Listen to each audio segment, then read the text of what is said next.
सच्ची मानिए, खोजने पर भी इससे सरल उपाय समझ में नहीं आया। जब इसका चिंतन हुआ कि हो बहुत सहज सरल उपाय भगवत प्राप्ति का सब कोई कर सकता है, कोई भी इसमें नवीन अनुष्ठान की बात नहीं है। तो जो चाहिए, शांति चाहिए, सुख चाहिए, उन्नति चाहिए, लाभ चाहिए, सब कुछ। जब दुर्लभ बात भगवत प्राप्ति हो जाती है तो ये सब मायाकृत बात क्यों नहीं पूर्ण हो जाएगी। भागे घूम रहे हैं लोग विपत्ति के नाश के लिए। भगवान व्यास देव जी उच्च स्वर से घोषणा कर रहे हैं, हरि स्मृति सर्व विपद विमोक्षणम। नाम का ध्यान करो, नाम का सुमिरन करो, रूप आने में बिल्कुल ज्यादा देर नहीं लगेगी। नाम केवल निष्पाप कर ले, वासना रहित कर ले, फिर आप देख लेना। तो एक बहुत सरल उपाय श्री भगवान बता रहे हैं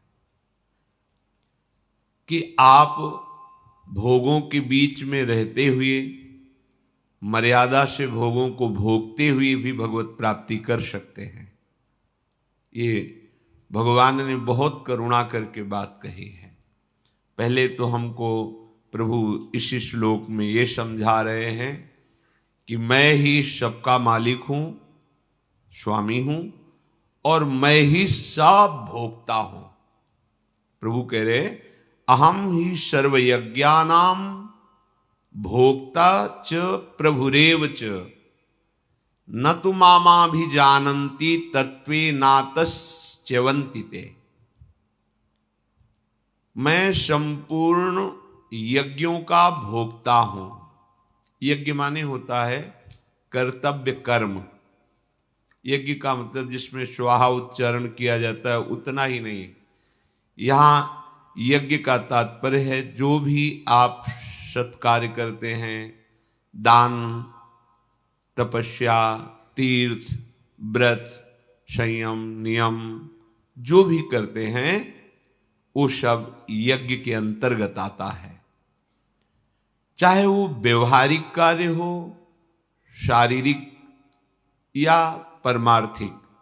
यदि धर्मयुक्त है तो यज्ञ ही है। भगवान कहते समस्त यज्ञों का भोक्ता मैं हूं, और मालिक भी मैं हूं, स्वामी हूं, प्रभुरेव च। अर्थात जितने भी आप कार्य कर रहे हैं वो प्रभु में हो रहे हैं, प्रभु की शक्ति से हो रहे हैं। कहीं इनको अगर प्रभु की प्रसन्नता के लिए मान ले, बस सारी बात बन जाए। हमारी त्रुटि हो रही है कि हम अहंकार में हो करके, स्वयं मालिक बन करके फिर जो कर्म कर रहे हैं उसके हम भोक्ता बनते हैं, इसीलिए हमारी दुर्गति हो रही। ध्यान दीजिए, अहम धर्म से युक्त होकर अर्थात देहाभिमान से युक्त होकर जो भी हम कर्म करते हैं अपने लिए करते हैं और उसके भोक्ता फल के हम बनते हैं, इसीलिए हमारा पतन हो गया, दुर्गति हो गई। और सिद्धांत क्या है, सत्यता क्या है? हम प्रभु में ही कर्तव्य कर्म कर रहे हैं, प्रभु में ही। ये पृथ्वी, ये आकाश, ये वायु, ये जल, ये अग्नि, अर्थात पंचभूतों से रचित ये देह, इसमें जो 5 ज्ञानेन्द्रियां, 5 कर्मेंद्रियां, पंच तन्मात्रा, अंतःकरण चतुष्टय, ये और शतोगुण, रजोगुण, तमोगुण जनित स्वभाव, ये सब प्रभु का स्वरूप ही है। अविद्या के कारण हम ये नहीं समझ पा रहे हैं। तो हमारी जितनी भी क्रियाएं होती हैं वो प्रभु में ही हो रही हैं, और वो प्रभु के लिए हो, प्रभु की प्रसन्नता के लिए हो, बस अब बात बन गई। पर यहां उल्टा है, ये संपत्ति मेरी है, मैं इसका स्वामी और भोक्ता हूं।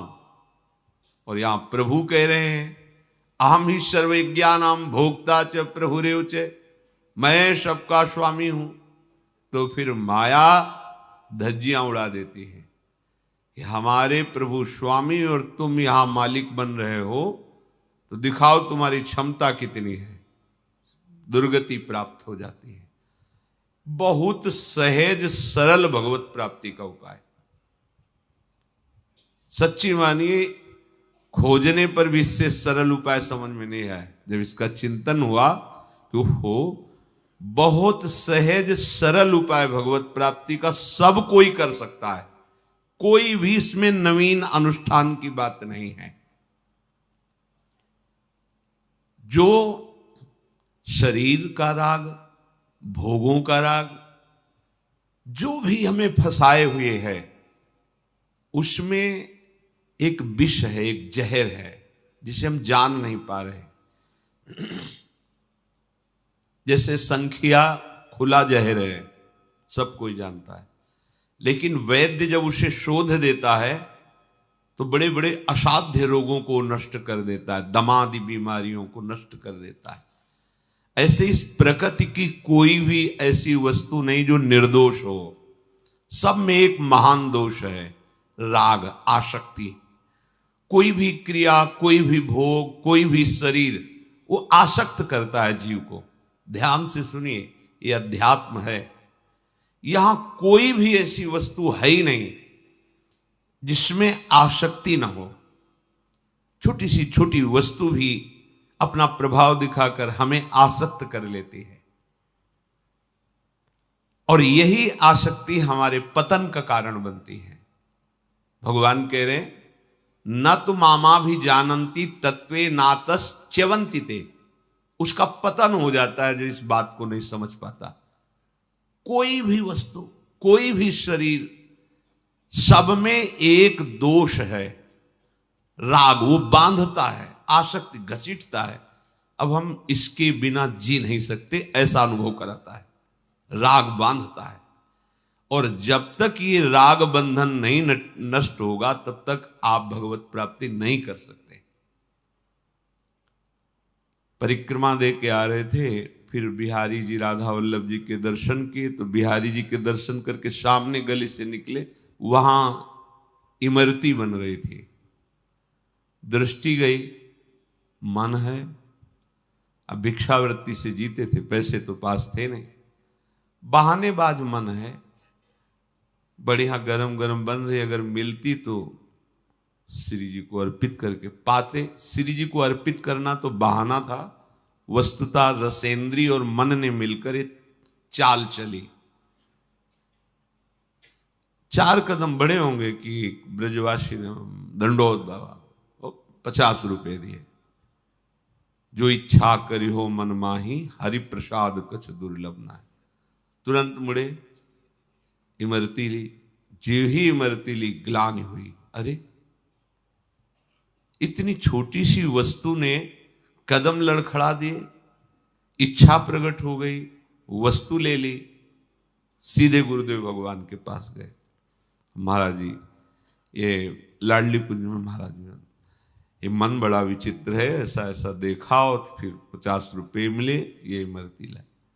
कोई बात नहीं, जाओ इसको श्री जी को भोग लगा दो, इतना किनका मुख में रखना और सब बांट दो जीव जंतुओं को। अगर बढ़िया गरम हम सोचा और कोई उपाय होगा, यही उपाय मैं बताया, भोग लगाओ और थोड़ा किनका ले लो और जीव जंतुओं को दे दो। स्वामी जी श्री हरिदास जी महाराज बिहारी जी के चरणों से अशर्फियां स्वयं प्रकट होती थी सेवा के लिए। उनके चरणों में तो श्री लक्ष्मी जी निरंतर सेवा में रहती है। तो उत्तम भोग लगाए और क्या करते थे, मोर मरकट को सेवें, जीव जंतुओं को डाल देते। ये दुष्ट इंद्रियां कभी तृप्त होने वाली नहीं, और ये अच्छे से मार्जन की हुई अंतःकरण में भी अपना प्रभाव डाल देती हैं। एक क्षण में पता ही नहीं चलता कि वो हमें फांस रही इंद्रियां। जो सावधान उपासक हैं उनके अंतःकरण में अपना जाल डाल देती हैं। फिर जो देह भाव से युक्त होकर विचरण कर रहे हैं उनको तो पता ही नहीं कि मैं फंस रहा हूं या फंसा हुआ हूं। अब उनको भगवत प्राप्ति कैसे हो, आगे का जो श्लोक श्री भगवान वर्णन कर रहे हैं, बहुत सोच समझ करके कैसे जीव का कल्याण हो। तो पहले सावधानी वर्णन करते हैं कि केवल मेरे से ही तुम्हारा काम बनेगा। अगर तुम किसी देवता का, पितरों का, भूतों का, औरों का यजन करते हो तो तुम्हारा काम नहीं बनेगा। काम बनने का मतलब है जीवन मुक्त हो जाना, दुखों से छूट जाना। प्रभु कह रहे हैं कि यान्ति देव व्रता देवान पितृन यान्ति पितव्रता भूतानि यान्ति भूतेज्या यान्ति मद्या जिनोपि माम। ये जो देवताओं का पूजन करते हैं और ठीक विधान से पूरे जीवन पूजन करते रहते हैं, तो जब इनका शरीर छूट ठीक विधान से, शास्त्रीय पद्धति से, तब ये देवलोक को प्राप्त होते हैं, देवता बनते हैं जाकर। और ये बने हुए देवता स्थायी देवता नहीं है। थोड़े दिनों में उनके सुकृत नष्ट हो जाते हैं, फिर मृत्यु लोक है, तो काम बना नहीं ना। जो पितरों की पूजा करते हैं जीवन भर पिंडदान पितर, ये वो अंत में पितृलोक को जाते हैं और वहां थोड़ा सा सुख प्राप्त करके पितरों के साथ फिर मृत्यु लोक को आते हैं। और जो भूतादि की उपासना करते हैं वो भूत बनते हैं। जो प्रेतों की उपासना करते हो प्रेत बनते हैं। परंतु जो मेरी उपासना करते हैं वो आवागमन से मुक्त होकर के मुझे प्राप्त हो जाते हैं। जो सत्संग नहीं जिनको प्राप्त है वो भटकाव में बने रहते हैं। सबसे बड़े पितर कौन है? एक क्रम से देखते चले जाओ तो आप पहुंचोगे भगवान नारायण पर। सबके पूर्वज भगवान नारायण हैं, क्योंकि नारायण की नाभि कमल से ब्रह्मा और ब्रह्मा से सारी सृष्टि। तो पितर जो हमारे पूर्वज हैं, सबसे बड़े पूर्वज भगवान नारायण हैं। वो हमारे निकुंज बिहारी प्रभु के एक अंश से हैं। उनके भी अंशी बिहारी जो महाराज हुए नवनिवृत्त निकुंज में प्रिया प्रीतम जो विहरण करते रहते, दूरे सृष्टि आदि वार्ता, सृष्टि की सेवा में भगवान नारायण श्री हरि विष्णु स्वरूप से पालन करते हैं। ब्रह्मा जी सृजन करते हैं और भगवान शिव लय करते हैं। ये सेवा है। पर नवनिवृत्त निकुंज में ये युगल जोड़ी सदैव रस बिलसती रहती है। सृष्टि की कोई भी वार्ता या चिंता नहीं। सृष्टि का कार्य भगवान नारायण विष्णु, भगवान ब्रह्मा जी और भगवान शिव करते हैं। तो सबसे पूर्वजों के भी पूर्वज हुए जाकर के श्री बिहारी जी महाराज, इन्हीं से सबका प्रादुर्भाव हुआ है। अगर इनके चरणों की पूजा हो गई तो सब पितरों की पूजा हो गई और सब देवों के देव महादेव कहा जाता है उनको, महादेव। सब देवताओं के भी पूज्य भगवान शंकर, और भगवान शंकर भी जिनका चरणामृत सर पे धारण किए हुए वो भगवान श्री हरि। यदि आप श्री हरि के बिहारी जी के चरणों का आश्रय ले लिए तो सारे देवताओं का पूजन हो गया। भूतों में सबसे बड़े भूत पंचभूत, इनको भूत ही नहीं कहा गया, इनको महाभूत कहा गया। लोग परेशान है, एक आध भूत बोले बाहरी चक्कर पर, अरे 5 महाभूत हैं, इनसे पिंड छुटा लो, कोई तुम्हें परेशान नहीं करेगा। ये 5 महाभूत हैं, इन पर किसी की दृष्टि नहीं है और ये हमारी दुर्गति किए जा रहे हैं जन्म जन्मांतर से। इन्हीं की आसक्ति तो है पंच महाभूत रचित शरीर की। इसको श्री भगवान ने अपने आप से अपने आप में रचा है, ध्यान रखना। इसे अपरा प्रकृति कहते हैं। पंच महाभूत मन बुद्धि अहंकार, ये अष्टधा अपरा प्रकृति है और ये स्वयं भगवान ही है। यदि भगवान की पूजा कर ली तो जितने चराचर में भूत हैं पंच महाभूतों सब की आराधना हो गई। राधा वल्लभ ध्याय के और ध्याइये कौन, व्यास ही देत बने नहीं बरी बरी प्रतिलोन। जैसे एक एक पकौड़ी में नमक नहीं मिलाया जाता, पूरे फेंट में मिला दिया गया, हर पकौड़ी पे पहुंच गया। ऐसे ही यदि करुणा निधान प्रभु श्री लालजू महाराज की आराधना हो रही, प्रियाजू की आराधना, सब चराचर जगत की हो रही। एकादशी स्कंद में वर्णन है कि जो भगवान श्री कृष्ण की आराधना में तत्पर है वो समस्त ऋणों से मुक्त हो गया। पितृ ऋण, देव ऋण, ऋषि ऋण, मातृ ऋण, सब ऋणों से मुक्त हो गया। पर जिनको सत्संग नहीं मिला वो अपनी कामना की पूर्ति के लिए ऐसी आराधना करते रहते हैं। पिंड देने मात्र से पितरों का कल्याण नहीं होता। यदि अपने पितरों का कल्याण चाहते हो तो भगवान का भजन करो। सब पितर, जब कोई भगवान का भक्त पैदा होता है, नारद जी ने अपने भक्ति सूत्रों में वर्णन किया है, तो पितर ताल ठोकते हैं पितर लोक में, अब मेरे कर्म मुझे बंधन में नहीं डाल सकते, परास्त नहीं कर सकते, क्योंकि मेरे कुल में भगवान का नाम जापक भक्त पैदा हो गया। वो ताल ठोकते, आनंदित होते, नाचते, अब मेरा उद्धार हो जाएगा क्योंकि भगवान का भक्त। ये लड्डू पेड़ा समर्पित करने से वो ताल नहीं ठोकेंगे। राधा राधा, राधा वल्लभ, श्री हरि ऐसे नाम बोलोगे, भगवान नाम जप करोगे तो पितर ब्रह्म स्वरूप हो जाएंगे, भगवत स्वरूप हो जाएंगे। हमारी चित्त वृत्ति प्रभु के चरणारविंद में जब तक नहीं लगेगी तो कुछ भी कर लो। गोस्वामी जी ने बहुत शोध कर बात कही।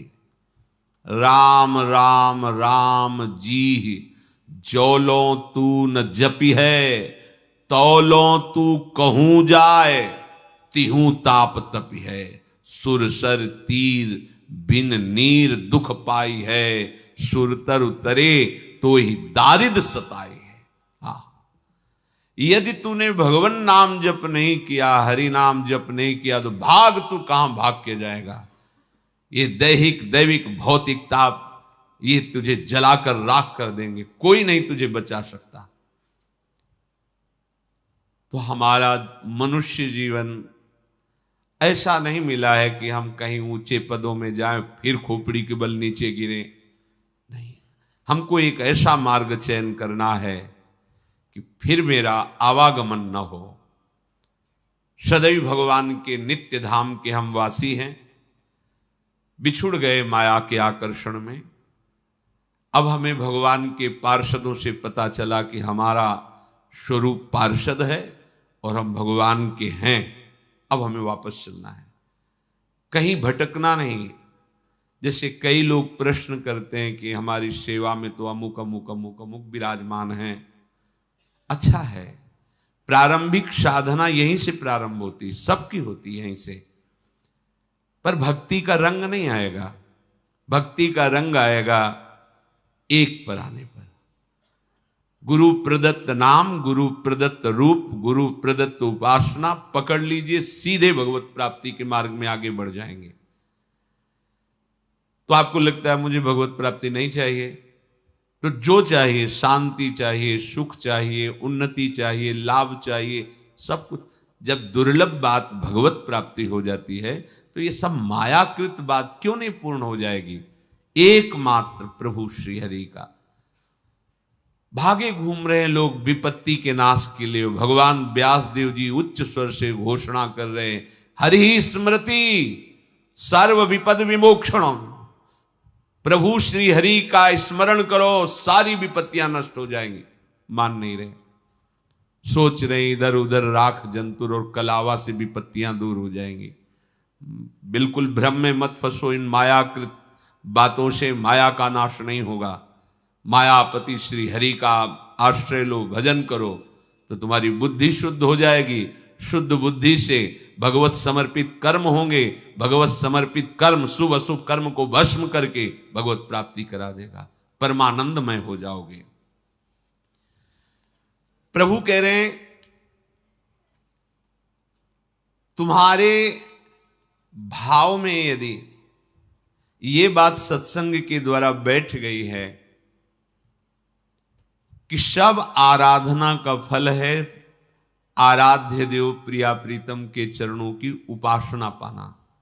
हमने कई जगह स्वाध्याय में पाया है कि इतने जन्म धर्म का अभ्यास किया, धर्म से चला, फिर उसको अमुक देवता की भक्ति, फिर उसको ऐसे ऐसे करते, तब कहीं ब्रज में ब्रजेंद्र नंदन के चरणों की भक्ति, फिर ब्रजेंद्र नंदन की कृपा से वृंदावन में आस्था, फिर वृंदावन के रसिकों की कृपा से लाडली जू के चरणारविंद में शरणागति, लाडली जू के नाम, ये सर्वोपरि राधा किशोरी के चरणों की आराधना प्रीतम सहित, ये बड़ी दुर्लभ बात है। ये नहीं कि हम उपासना कर रहे हैं तो उसी की बड़ाई कर रहे हैं, सब उपासना मेरे प्रभु की है, पर ये सर्वोपम नित्य विहार रस जहां प्रिया प्रीतम मंद मुस्कुराते हुए विराजमान हैं, ये वृंदावन रस, वृंदावन उपासना, ये चरम सीमा, अब बस इसके आगे नहीं है। माधुर्य रस सबसे श्रेष्ठ, और माधुर्य का भी महामाधुर्य रस ये वृंदावन नित्य विहार रस है। अगर इनकी सेवा बन रही है, इनकी उपासना बन रही है, अब आपको चिंता नहीं करना कि आपके पितरों का क्या होगा, आपके ऋणों का क्या होगा, सब मुक्त हो जाओगे। ये ऐसे करुणामय स्वामी हैं। अगला जो श्लोक कह रहे हैं, अगर भक्त भाव में भर करके बावरा बन जाता है तो प्रभु भी बावरे बन जाते हैं। एक शब्द यहां प्रभु प्रयोग कह रहे हैं, अश्नामि, मैं खा लेता हूं। क्या? पत्रम पुष्पम फलम तोयम यो मे भक्त्या प्रयच्छति तदहम भक्त्युपहृतो मश्नामि प्रयतात्मनः। जो भक्त्या, भक्त्या का सीधा यहां अर्थ है भाव। मेरे प्रभु, अपने प्रभु, सारा का सारा खेल भक्ति का भाव के अंतर्गत है। इसलिए भावोत्सवेन भजताम रसकाम धेनुम, यहां वैदिक सिद्धांत काम नहीं करता, ये भाव वैदिक सिद्धांत की पूर्णता में है, ये वेद सिद्धांत के ऊपर है। वेदान्नपि सन्न्यस्ति सा केवलम अवच्छिन्न अनुरागम लभते, भाव अनुराग है, प्रेम है। भगवान कह रहे हैं कि पत्र पुष्प फल जल अगर कोई मुझे भाव से दे दे तो मैं उसे पा लेता हूं, अश्नामि, खा लेता हूं। चलो, फल तो खाने की चीज है, जल पीने की चीज है, पुष्प सूंघने की चीज है, पत्र आदि। कभी शैया पे पत्र का प्रयोग होता है, कभी श्रृंगार पे प्रयोग होता है पल्लवों का, लेकिन मेरे प्रभु इस समय ऐसे भाव में भर गए कि मेरी प्रसन्नता के लिए तुम्हें कोई प्रयास करने की जरूरत नहीं है।